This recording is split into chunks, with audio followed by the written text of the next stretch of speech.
Hello everyone, मैं doctor प्रगति गुप्ता और आज इस वीडियो में हम बात करने वाले हैं ऐसे डिसऑर्डर के बारे में, ऐसे डिजीज़ के बारे में जो बहुत सी पॉपुलेशन सफ़र तो कर रही है बट इनिशियली या तो किसी को डायग्नोसिस ठीक तरीके से नहीं हो पाता या किसी ना किसी को पता ही नहीं चल पाता कि इनिशियल स्टेज पे मुझे ये बीमारी है।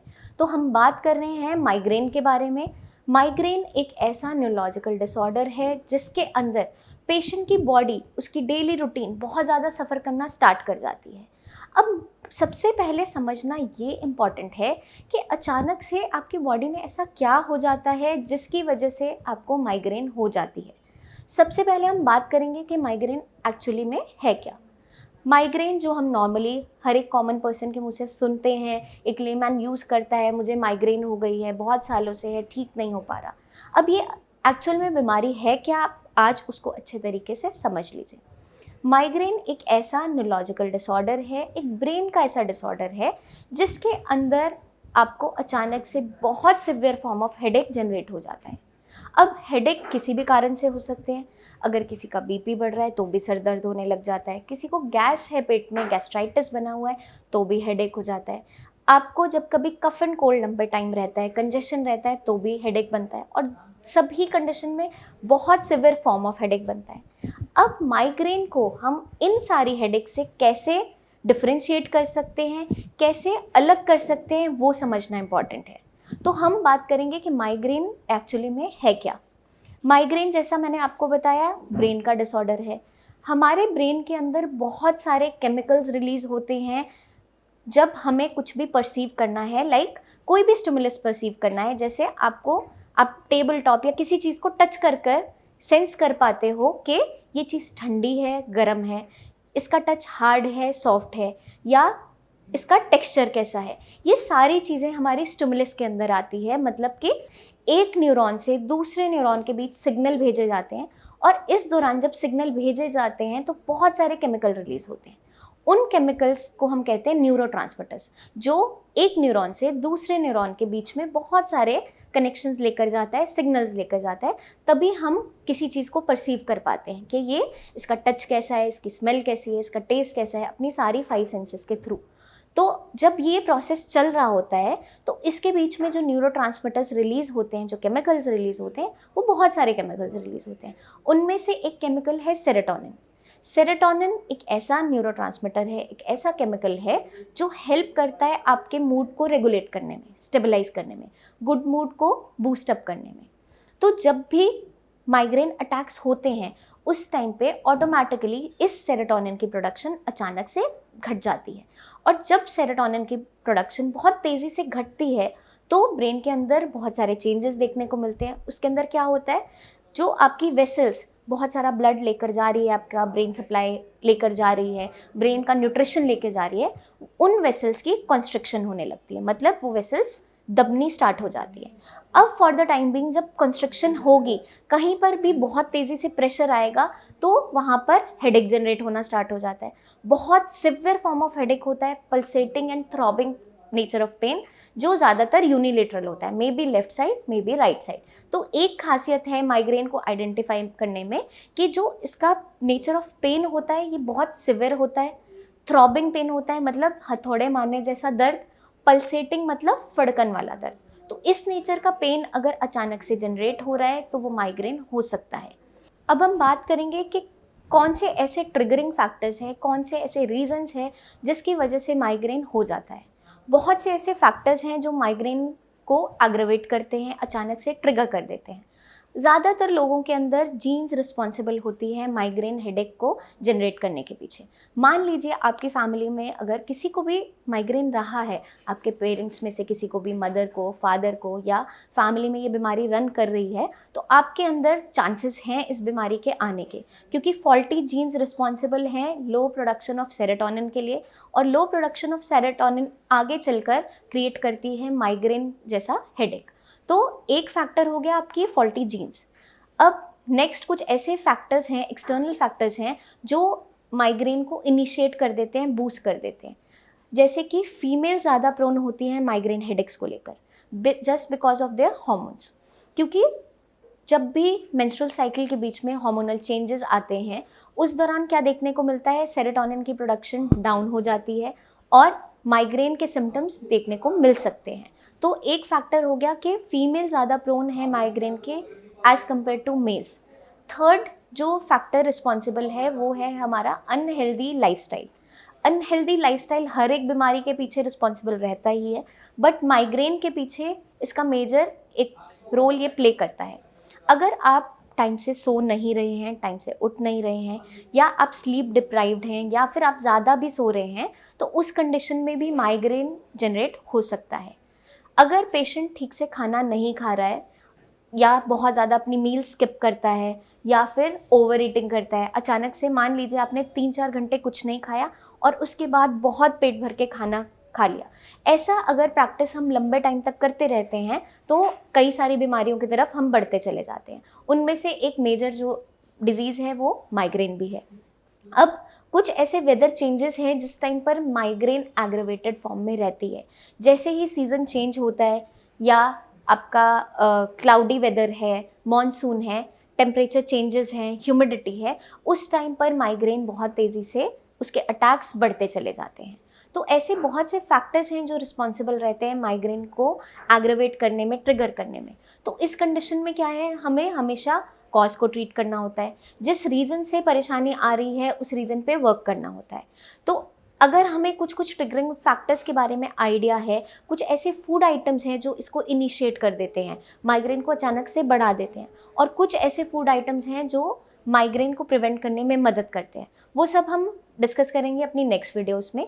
अब हम चलते हैं माइग्रेन के स्टेजेस की तरफ, उसके फेजेस की तरफ, कि माइग्रेन कितने फेजेस में हमें देखने को मिलता है, माइग्रेन का जब अटैक होता है तो क्या क्या temporary changes in the body आते हैं, क्या सिम्टम्स पेशेंट एक्सप्लेन करता है आपको, या सिम्टम्स आपके पास लेकर आता है और आप डायग्नोज कर पाते हो कि इसको माइग्रेन है। तो इन सिम्टम्स को जानना बहुत इंपॉर्टेंट है, क्योंकि अगर आपको इन सब चीज़ों के बारे में पूरा नॉलेज होगा तभी आप अपनी बीमारी को अच्छे तरीके से मैनेज कर पाओगे, समझ पाओगे। किसी भी बीमारी को अगर आपको ट्रीट करना है कभी भी, चाहे कफ कोल्ड है या सर्दी खांसी बुखार है या पेट दर्द ही क्यों ना हो, उसके पीछे छुपे हुए कारणों को जानना बहुत इंपॉर्टेंट है। जब तक आप रूट कॉज को नहीं हटाओगे तब तक वो बीमारी पूरी तरह से ट्रीट नहीं हो पाती, मैनेज नहीं हो पाती। टेम्परेरीली आप मैनेज कर भी लोगे, वो हट फिर कर बार बार वापस ज़रूर आएगी। तो माइग्रेन को अगर हम जड़ से ख़त्म करना चाहते हैं, इसके एपिसोड्स को धीरे धीरे डिक्रीज़ करते हुए अपने लाइफस्टाइल को इम्प्रूव करना चाहते हैं, अपनी नॉर्मल रूटीन में वापस आना चाहते हैं, तो इसके लिए पहले हमें इसके सिम्टम्स, इसके कॉजेज़ को समझना इंपॉर्टेंट होगा।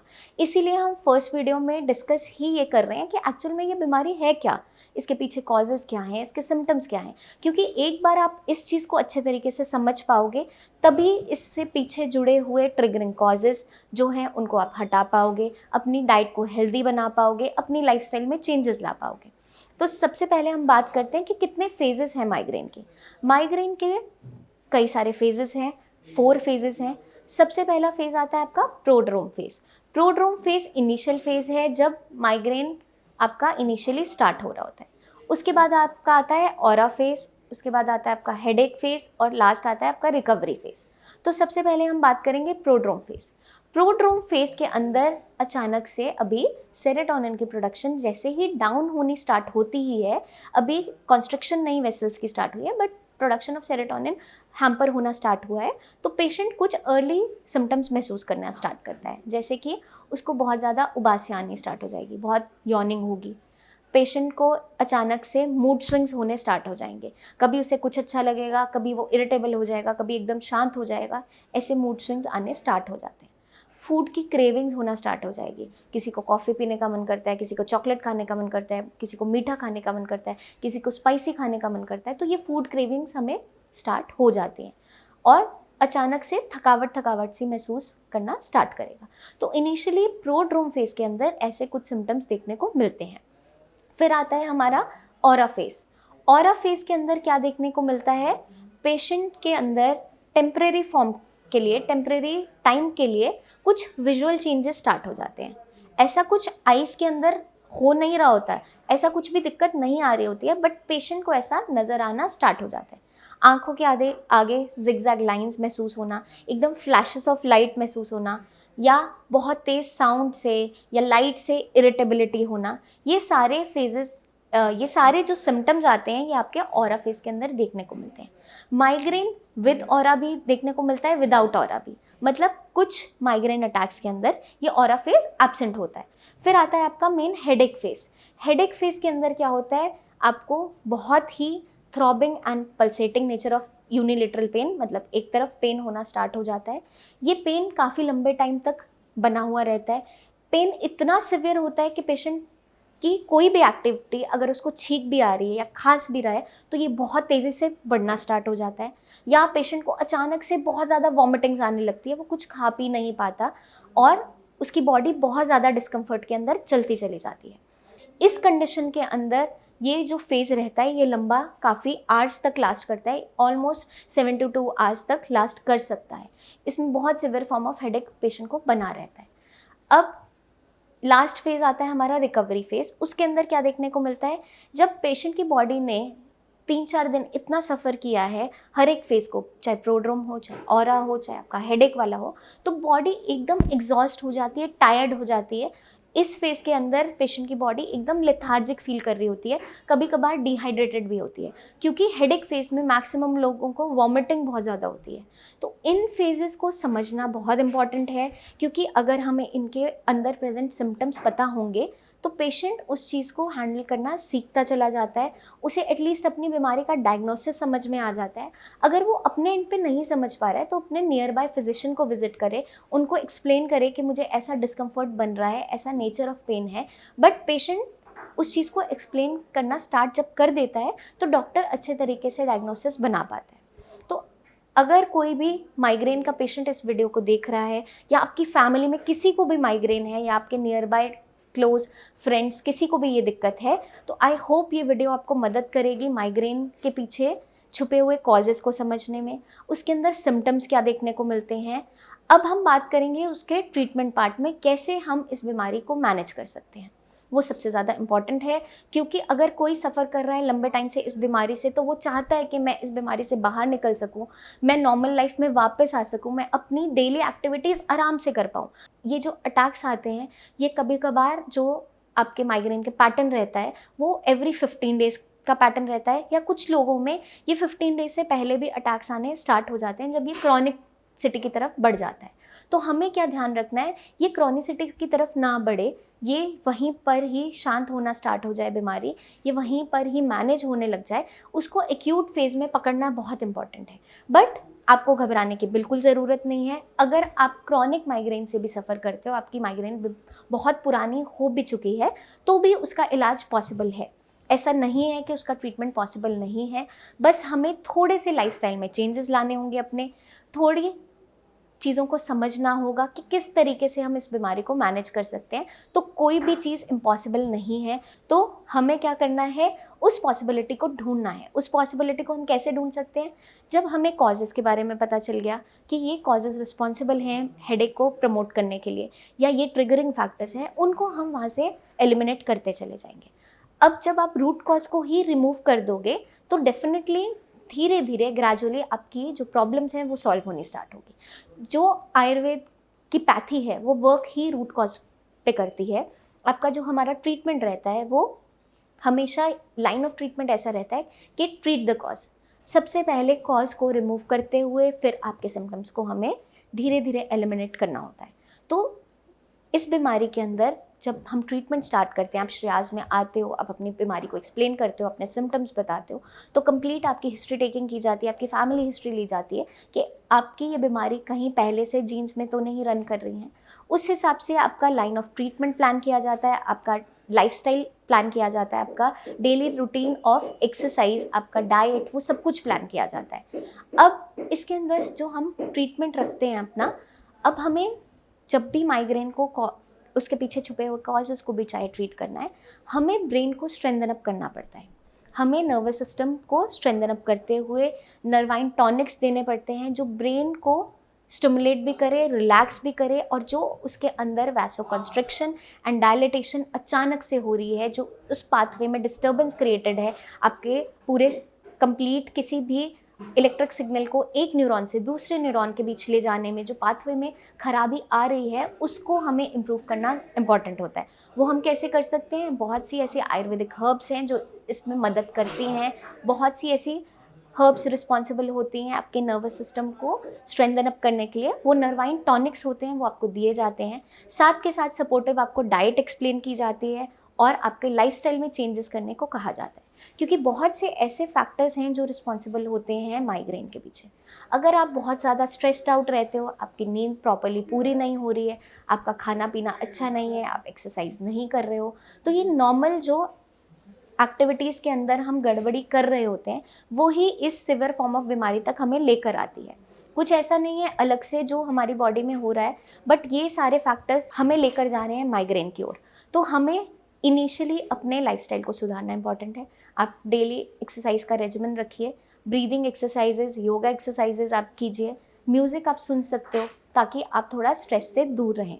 तो सबसे पहले इम्पॉर्टेंट है कि हम अपनी लाइफ को किस तरीके से मैनेज करके चल रहे हैं।